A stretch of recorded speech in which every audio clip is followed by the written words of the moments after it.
You don't need to wait for her to say sorry. You don't need to wait for her to see what she never saw.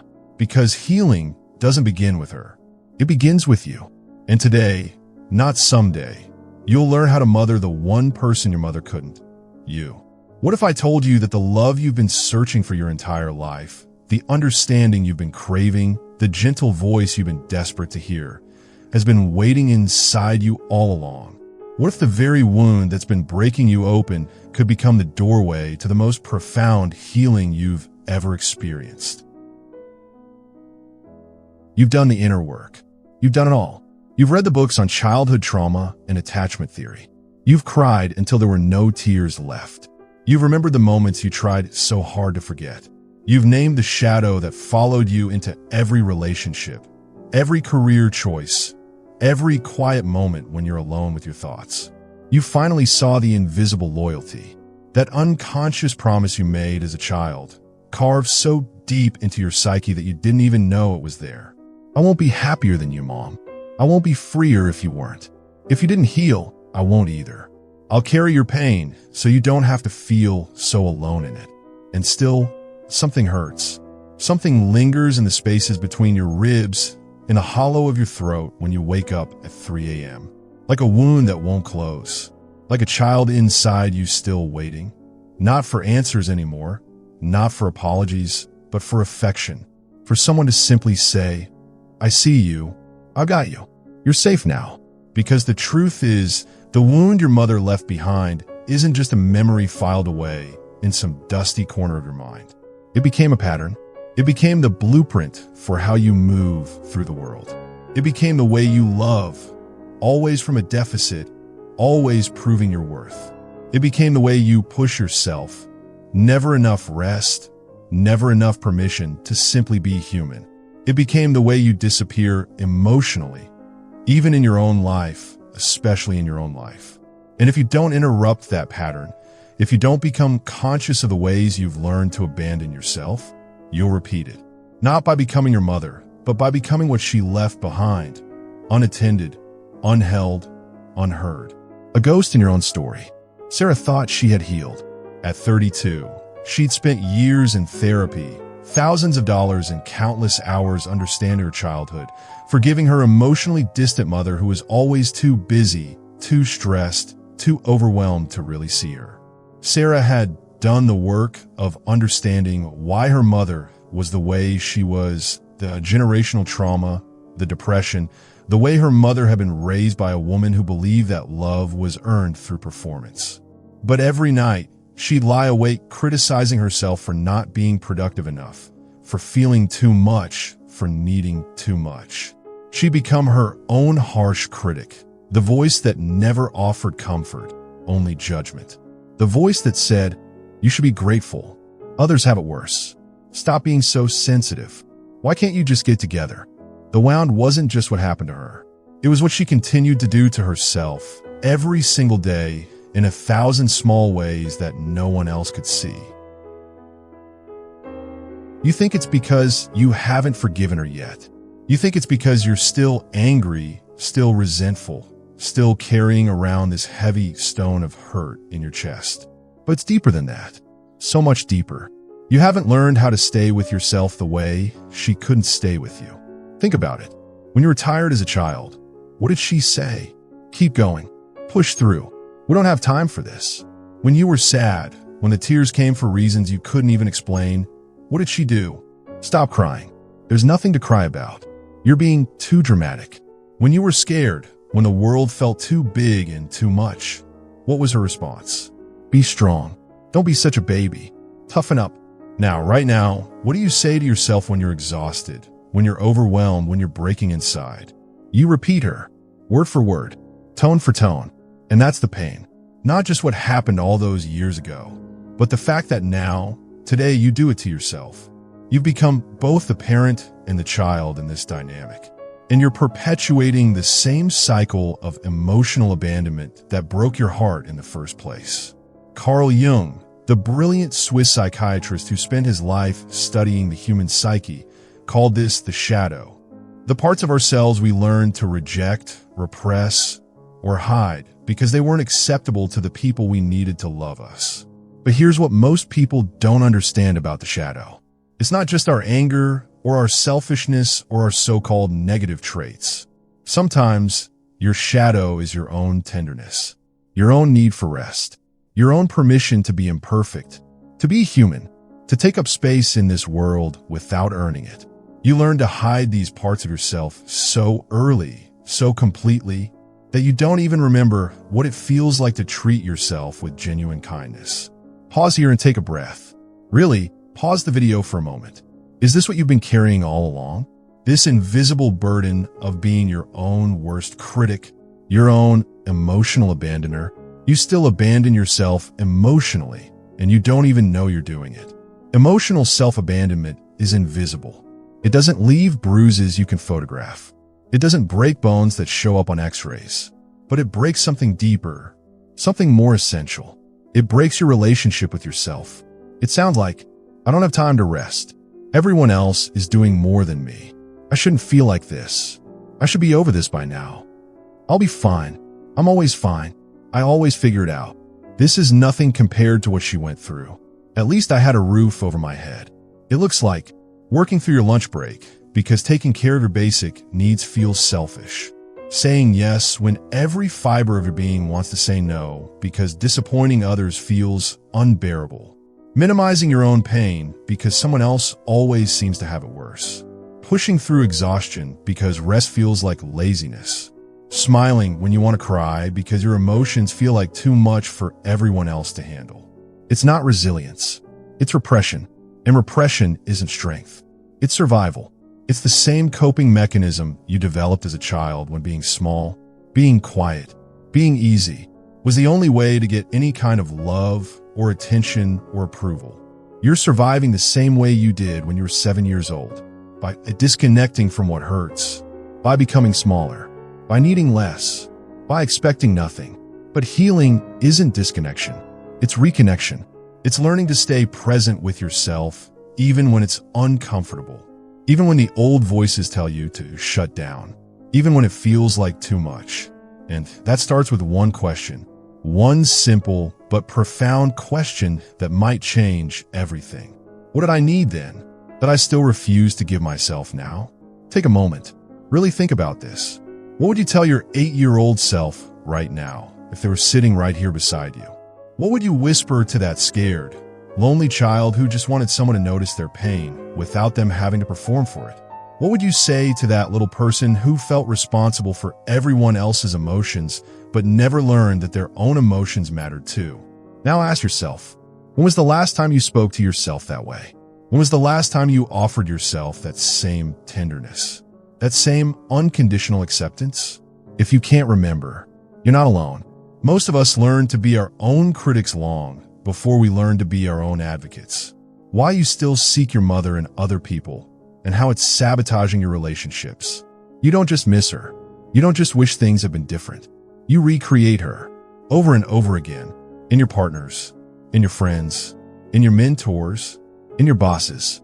You unconsciously seek out the same dynamic that wounded you because it's familiar, because it's home, because some part of you still believes that if you can just get this person to love you the way she couldn't, you'll finally be healed. You look for someone to notice the pain without you having to speak it out loud. You want them to read your silence like a book, to understand your moods like weather patterns, to soothe your inner chaos like a mother was supposed to do.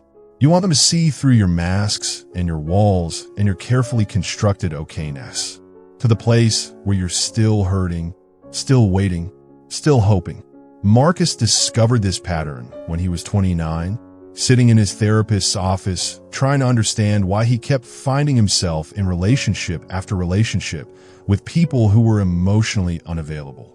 I'm attracted to strong, independent people, he'd say, but the truth was simpler and more painful. He was recreating the dynamic he knew, the one where love required earning, where attention was scarce and had to be competed for, where he had to be perfect, successful, entertaining, useful, to be worthy of care. His mother hadn't been cruel. She'd been overwhelmed, a single parent working 2 jobs, dealing with her own depression, doing her best with the tools she had. But her attention was always somewhere else. On the bills, on work, on her own survival. And Marcus learned that love was something you had to earn through achievement, through being easy, through never needing too much. So he spent his adult life choosing partners who mirrored that same emotional unavailability, hoping that this time, if he could just be good enough, successful enough, understanding enough, he'd finally get the love he'd been craving since he was 5 years old. But here's the truth that might hurt, but also might set you free. That longing isn't a flaw in your design. It's not evidence that you're broken or needy or too much. It's a sign that the child in you never stopped hoping, never stopped believing that someone else would do the work for you. Someone else would finally say, "You matter. I see you exactly as you are, not as who you think you need to be, and you're enough. You've always been enough." But what if, and I know this might sound impossible right now, what if that someone was you? Jung wrote extensively about something he called individuation, the psychological process of integrating the conscious and unconscious parts of the mind to become a whole, authentic person. But individuation isn't just about discovering who you are separate from other people's expectations. It's about learning to become your own good parent. It's about developing an internal relationship with yourself that's so solid, so nurturing, so dependable, that you stop looking for other people to fill the holes that were carved in childhood. The invisible ways you're still waiting.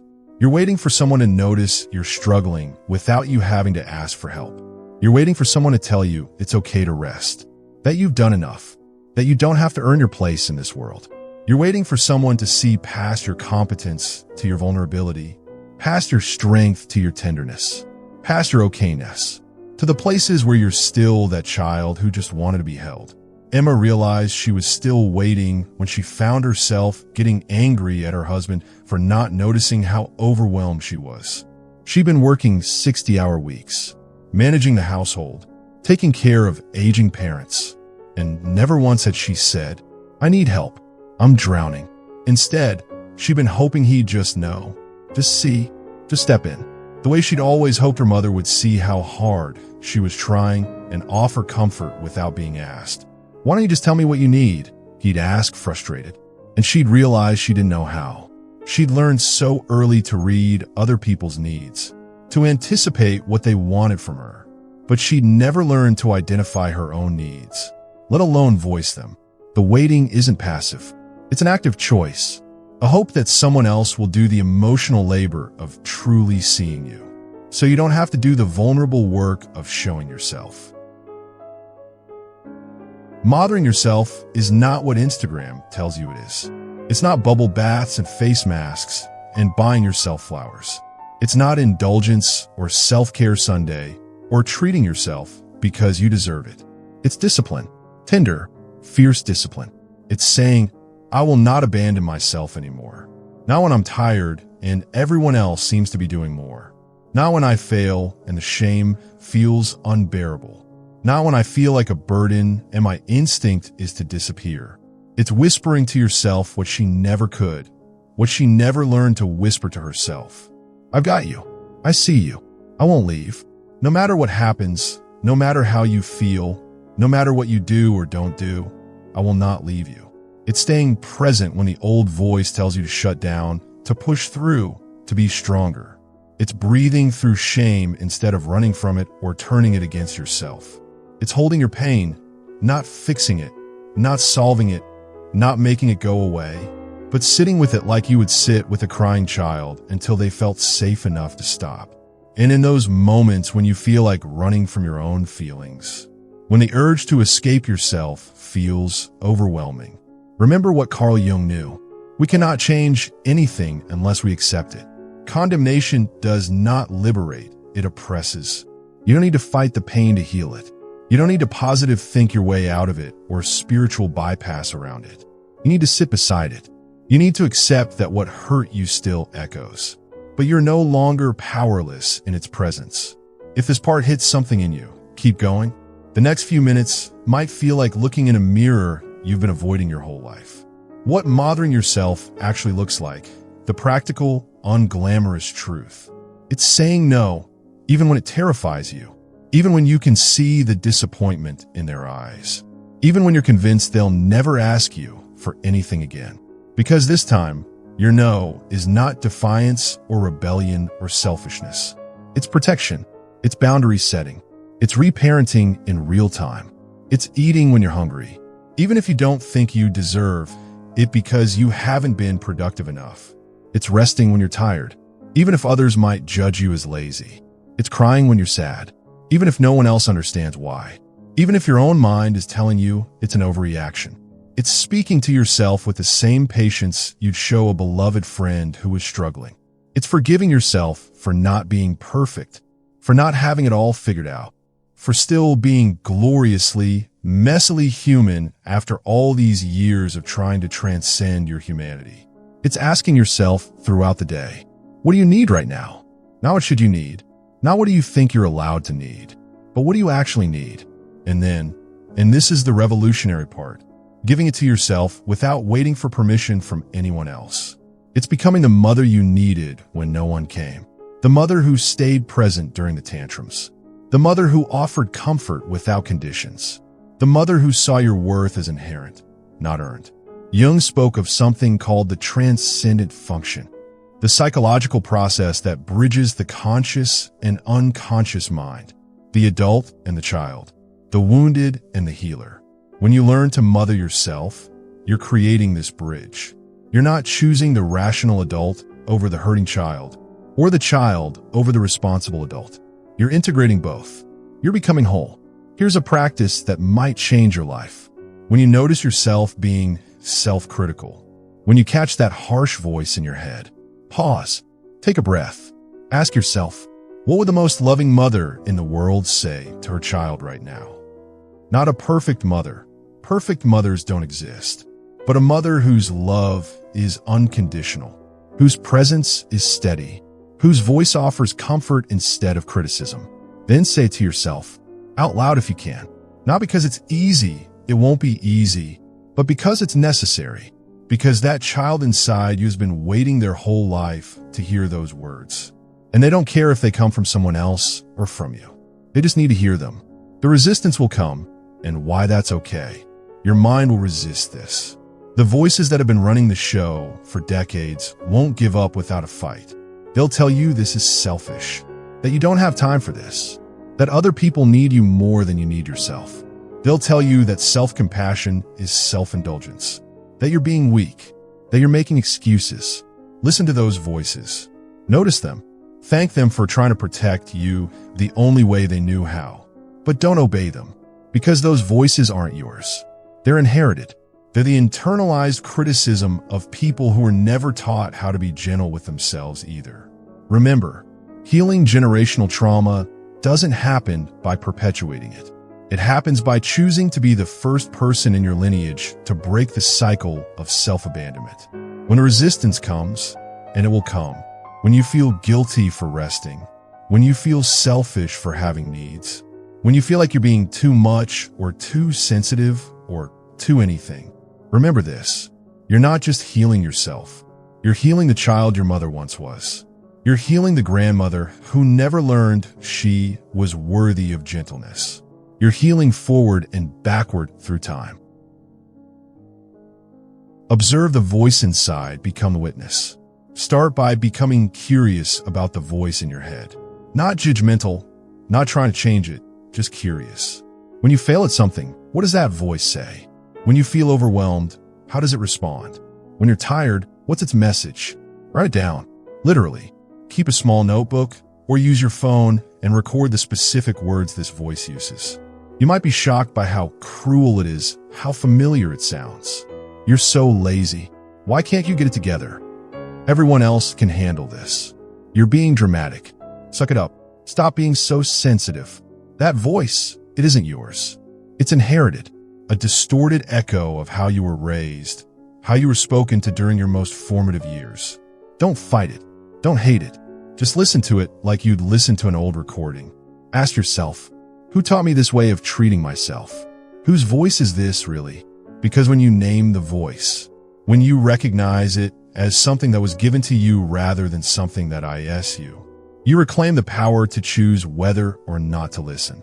Lisa discovered that her inner critic sounded exactly like her mother during those chaotic mornings getting ready for school. Hurry up. You're making us late. Why can't you just get it together? Look at your sister. She's ready.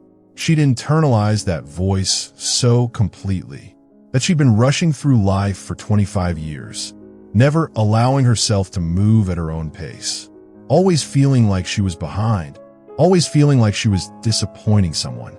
The moment she recognized it wasn't her voice, something shifted. She could choose not to listen. She could choose to respond to herself differently. Write a new script, slowly, the art of internal dialogue. Every time you feel pain, physical, emotional, spiritual, don't ask how to escape it. Don't ask how to fix it or solve it or make it go away. Ask, what do I need right now? Is it rest? Is it reassurance? Is it validation that what you're feeling makes sense? Is it permission to be imperfect, to not have it all figured out? Is it someone to simply witness your struggle without trying to fix it? Then give it to yourself. Give it to yourself like you would to a child you love unconditionally. Because that child, that confused, hurting, hopeful child, is still you. Still living inside your adult body. Still carrying the same wounds. Still hoping for the same love. Start small. When you're tired, instead of pushing through with coffee and willpower, try saying, it's okay to rest. Your body is telling you what it needs. You've done enough for today. When you make a mistake, instead of launching into self-attack mode, try. Everyone makes mistakes. This doesn't define your worth. What can you learn from this? It will feel foreign at first, like speaking a language you've never learned, like wearing clothes that don't fit. But with practice, with patience, with repetition, it becomes natural. It becomes home. Make self-compassion a daily practice, not a reaction. This isn't something you do when you're falling apart. This isn't crisis management. This is a way of being, a default setting, a foundation. That means talk to yourself kindly, especially when you mess up, especially when you're struggling, especially when you least feel like you deserve it. Feed yourself when you don't feel like eating, because your body deserves nourishment regardless of your productivity. Rest even when the to-do list is screaming, because your worth isn't determined by your output. Say no, even when you fear rejection, because your boundaries are sacred. Cry without explanation or justification, because your emotions are valid. Ask for help, even if it makes you tremble, even if you've convinced yourself you should be able to handle everything alone. And when you do these things, when you choose yourself, when you prioritize your well-being, when you treat yourself with the dignity you deserve, don't wait for approval from anyone else. You're not asking for permission. You're giving yourself what no one else ever gave you. Write a letter to yourself from the perspective of the most loving, patient, wise mother you can imagine. What would she say to you about your current struggles? What would she want you to know about your inherent worth? What would she whisper to you in your darkest moments? Then write a letter to your inner child. Tell them everything you wish someone had told you when you were small and scared and trying to figure out how to be worthy of love. Practice the sacred pause before you react to yourself. Throughout your day, when you notice stress rising, when you feel that familiar spiral beginning, when the critical voice starts its commentary, practice the sacred pause. Stop, breathe, put your hand on your heart. Ask yourself, what would love do here? How would I respond to a dear friend who is feeling exactly what I'm feeling right now? Then respond to yourself with that same energy. Not because you've earned it, not because you deserve it, but because you're human. And all humans deserve compassion, especially from themselves. The ripple effect, how healing yourself heals others. When you learn to mother yourself with genuine love instead of conditional approval, something magical happens. You stop looking for other people to fill the mother-shaped hole in your heart. You stop needing them to validate your worth, to read your mind, to heal the wounds they didn't create. You become able to love them for who they are, instead of resenting them for who they're not. You become able to receive their love, without the desperate neediness that pushes people away. You become able to give love from a place of overflow, instead of deficit. And if you have children, or if you might have children someday, you break the cycle. You become the first person in your lineage to know how to be gentle with themselves.